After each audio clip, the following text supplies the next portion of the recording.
Hello vlogs! Welcome back to my channel at eto na nga, dumating na ang aking pinakaantay na parcel.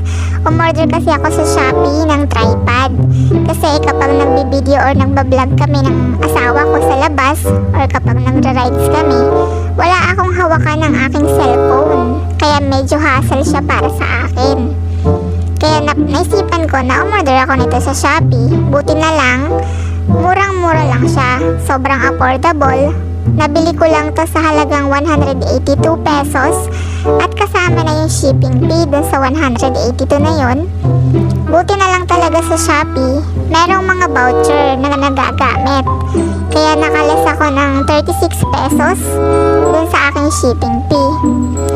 So eto na nga, binuksan ko na siya. Titingnan muna natin kung ano yung mga kasama ng item. So, ang una kong nakita is yung charger. Para siguro yan dun sa ilaw kasi may kasama ng ilaw yung tripod. O diba bongga, kahit madilim, may liwanag ang buhay.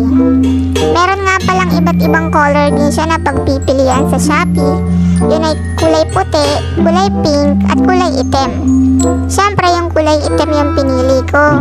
Kasi para hindi siya dumihing tingnan. So ayan na nga, kung nakikita niyo yung kulay puti sa taas, yan yung ilaw. At rotatable din siya, pwedeng pa landscape. At yung ilaw niya, pwede niyo siyang, meron siyang level of brightness. Yung unang pindot mo is yung katamtama lang ang liwanag.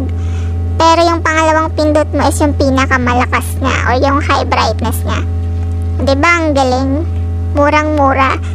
182 pesos lang.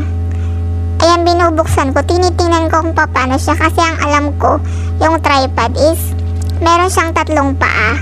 Ayan.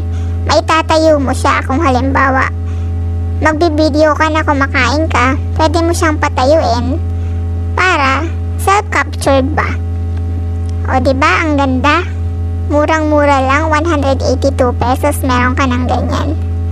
Astig, so big thumbs up. Salamat sa seller, salamat Shopee.